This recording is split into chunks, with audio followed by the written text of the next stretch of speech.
वंदे मातरम। अब बोलेंगे गुरुजी कैसे जय बोलाते हैं मंच से, वो बोलना है। आप दोनों हाथ ऊपर करेंगे, मैंने जैसे ही जय बोलूंगा आप सबको हाथ ऊपर करना है। जय हो कृष्ण कन्हैया लाल की जय हो। प्रभु तेरी जय हो। भारत माता की जय। सम्मानीय मंच पर विराजित गुरुजी, मैं चरणों में कोटि कोटि प्रणाम करता हूं। और हमारे अध्यक्ष जो विराजमान हैं उनको भी मैं प्रणाम करता हूं। सामने विराजित नारी शक्ति और हमारी नन्ही नन्ही कन्याएं, बालिकाएं, सामने विराजित हमारे बुजुर्ग, हमारे साथी, मैं सबको कोटि कोटि प्रणाम करता हूं। आज कार्यक्रम स्टार्ट करते हैं। संघ के 100 साल पूरे होने पर संघ ने क्या क्या काम किया, आपके लिए क्या काम किया, उसका थोड़ी सी, पूरा तो कोई बता नहीं सकता संघ का, बाकी थोड़ी सी झलक आपको जरूर बता दूंगा मैं। संघ की 1925 में स्थापना हुई और संघ की स्थापना 1925 में हुई। उसके बाद में गुरुजी ने 3 व्यक्ति, वो भी कॉलेज के स्टूडेंट, उनसे कार्य चालू किया संघ ने। और कार्य चालू होने के बाद में धीरे धीरे विस्तार करते गए और हमारा राज्यों तक, प्रांतों तक धीरे धीरे काम बढ़ता गया संघ का। एक बार मौका ऐसा आया जब हिंदुस्तान और पाकिस्तान का युद्ध चल रहा था।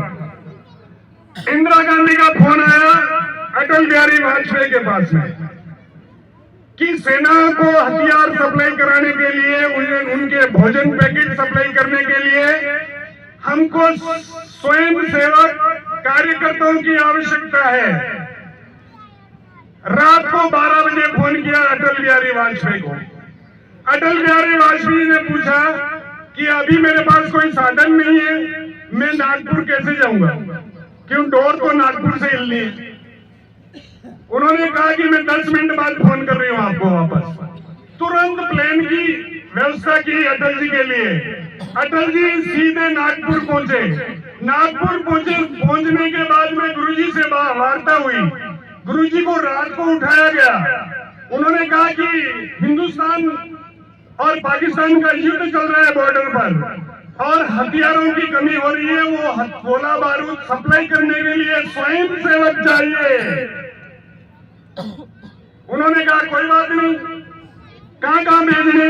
बोले रेगिस्तान बॉर्डर पे भेजने, हरियाणा बॉर्डर पे भेजने, उत्तर प्रदेश बॉर्डर पे भेजने। उन्होंने कहा कितने कितने कार्यकर्ता भेजने? गुरुजी ने मैसेज किया और दूसरे दिन 12 बजे तक सारे कार्यकर्ता अपनी अपनी पोजीशन ले ली।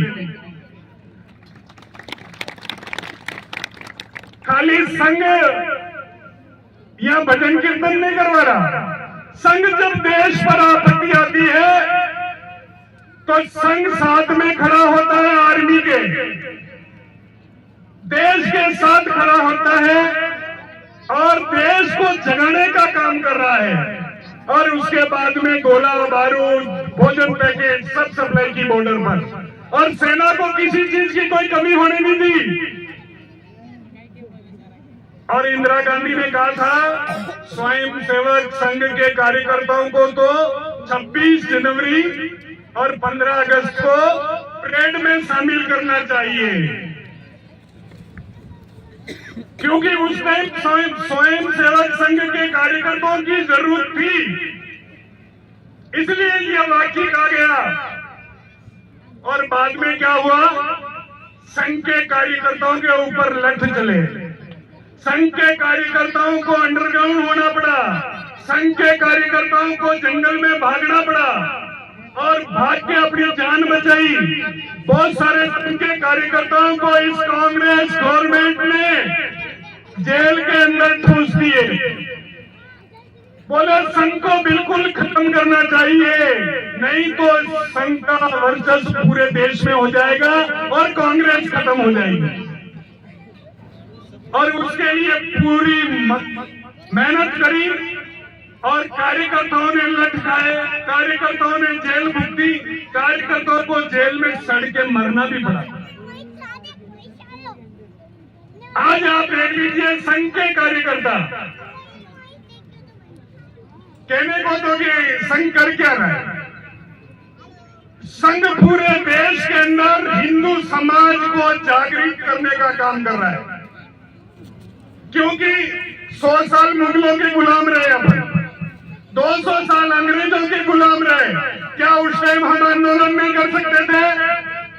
क्या उस टाइम हम आंदोलन में अगर सारे भारत वाले खड़े होकर के एक पत्थर फेंक देते तो आपकी ये मुगलों की बादशाहों की फौजें भाग जाती भारत छोड़कर। एक एक पत्थर फेंक देती, एक माताएं, एक बहन और एक भाई और एक बुजुर्ग एक एक पत्थर फेंक देते। तो मैं बता रहा हूं आपको, वो सेना टिक नहीं पाती। जिसमें हम एकत्रित नहीं थे, हमारे में जागरूकता नहीं थी, इसलिए 100 साल हम मुगलों के गुलाम रहे और 200 साल अंग्रेजों के गुलाम रहे। और शायद ये कांग्रेस में पार्टी से मेरे को कोई लेना देना नहीं है, मैं संघात हूं। और अगर ये कांग्रेस और 20 साल रह जाती तो वापस देश गुलाम हो जाता। हम जो पार्टियों में जुड़े हुए हैं, हम पार्टियों के साथ जुड़े हुए हैं, हमारे स्वार्थ के लिए जुड़े हुए हैं। हम देश के लिए नहीं जुड़ रहे, हम देश के काम के लिए नहीं जुड़ रहे, हम देश को आगे बढ़ाने के लिए नहीं जुड़ रहे। उसमें मेरा स्वार्थ है कि मैं इस पार्टी से जुड़ूंगा तो मेरे को ये फायदा होगा, मैं इस पार्टी से जुड़ूंगा तो ये फायदा होगा। न संघ कभी आपसे पैसा मांगता है, न संघ कार्यकर्ता कभी आपसे सैलरी मांगता है, न संघ वाले तो आपके घर पे आके चुपचाप 2 रोटी आप खिला देंगे, वो खा लेंगे और उसके बाद निरंतर काम करते रहेंगे। और वो किसके लिए? वो हिंदू समाज के लिए। और मैं आप भाइयों में आपको बताना चाहता हूं, अगर हम सोए रहे, मुसलमानों को तो जाने के लिए बांग्लादेश है, 57 देश हैं, पर हिंदुओं को कहीं सर छुपाने के लिए जगह नहीं है। उनके लिए सिर्फ एक हिंदुस्तान है, ये भारत है, जो आपको आपका सिर छुपा सकते हो। अगर वो छिन गया आपसे तो जो आज बांग्लादेश में जो हालत हो रही है, जो पाकिस्तान में हालत हो रही है हिंदुओं की, वही हालत आपके पास होने वाली है। और उसका प्रमाण उदाहरण बताता हूं मैं आपको।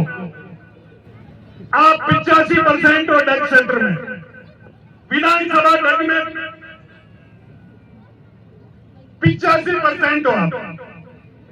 ये बताओ कि डग के चौराहे पर, मेन चौराहे के ऊपर वो गोली मार के चला गया, आपने उसका क्या बिगाड़ लिया? क्या कुछ बिगाड़ा क्या? गंगदार में गोली चल गई, गंगदार में पूरे के लोगों को मार दिए गए। आपने क्या किया? मशीन को जला दी, घरों को जला दिए। उससे क्या हो गया?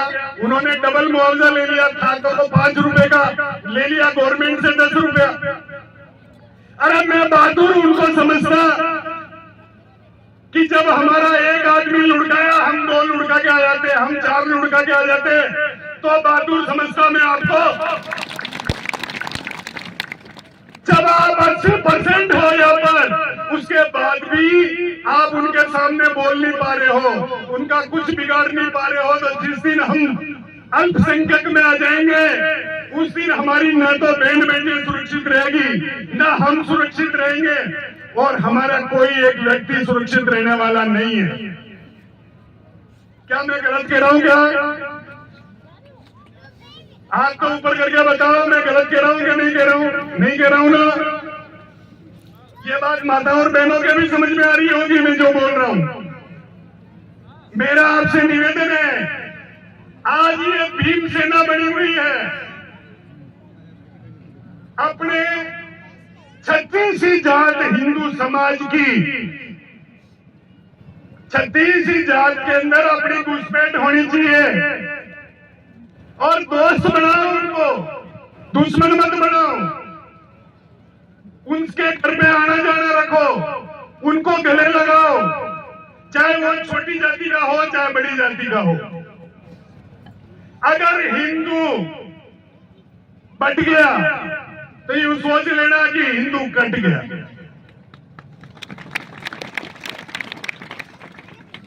आज हिंदू समाज सभी हिंदुओं को अपने साथ लेकर के जोड़ने की जरूरत है, हमारी जनसंख्या बढ़ाने की जरूरत है। आज भीम आर्मी के पीछे ये जाली वाली टोपी वाले पीछे हैं। ये हिंदुओं के साथ में, सनातन धर्म के साथ में बहुत बड़ा कुठाराघात है जो आप समझ नहीं पा रहे हो।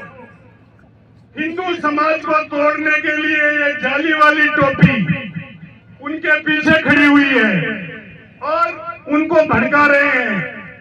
यहां तक कि आदिवासी एरिया के अंदर आदिवासी जो भील समाज है, जो मीणा समाज है, उनको ये भड़का रहे हैं कि तुम हिंदू नहीं हो।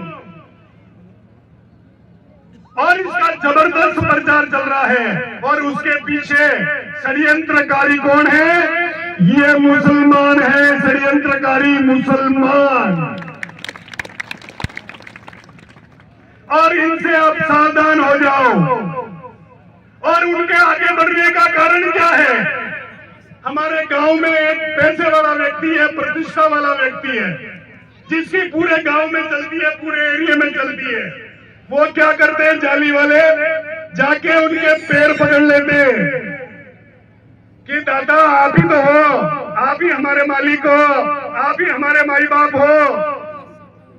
वो कहता है छाती जोड़ी करके जाओ, खुश रहो बेटे। चाहे वो हिंदुओं को मारे, चाहे वो कुछ भी करे, उसका संरक्षण मिला हुआ है उस पैसे वाले व्यक्ति का। उस जो प्रतिष्ठा वाला गांव में व्यक्ति है, उसका संरक्षण मिला हुआ है इन जाली वाली टोपी को।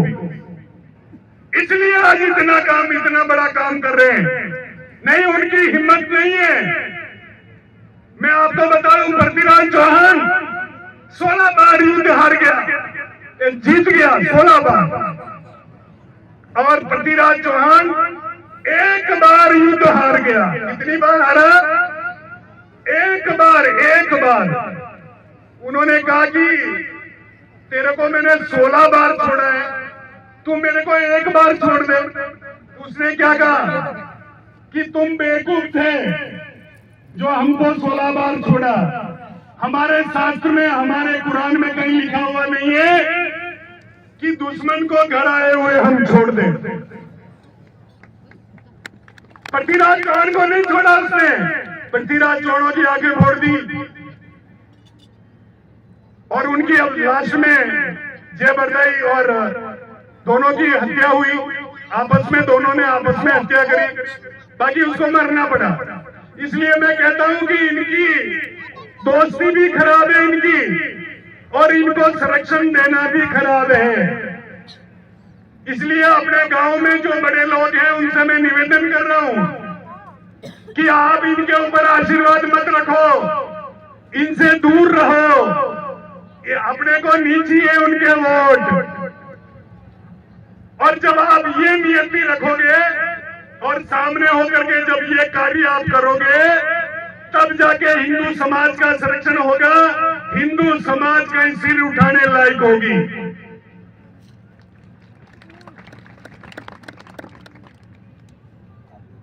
नहीं तो आपको मैं बता रहा हूं, इन बड़े लोगों को बता रहा हूं, छोटे लोग नहीं लगाते, बड़े लोग जो इनको आशीर्वाद देते हैं ना इस जग में, एक दिन नंबर उनका भी आएगा। ये मैं गारंटी से लिख लूं, आज की तारीख में लिख लो।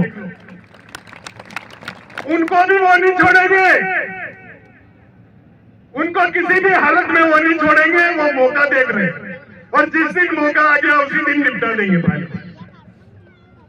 इसलिए मैं सनातन धर्म को जिंदा रखने के लिए, सनातन धर्म को एकजुट रखने के लिए ये पूरी हिंदू समाज 36 कौम एक हो जाओ और इन जो नीचे सारी समाज है उनको गले लगाओ। अकेला चना कभी बाहर नहीं फोड़ सकता। आटा जब ही बनेगा कि जब अपन मुट्ठी भर के डालेंगे अंदर चक्की में, तब जाके आटा नीचे आएगा। और आप एक चना डालोगे तो वो वहीं चिपक जाएगा, कहीं कुछ होने वाला नहीं है। समझ में आ रही है ना आपके? इसलिए सभी समाज को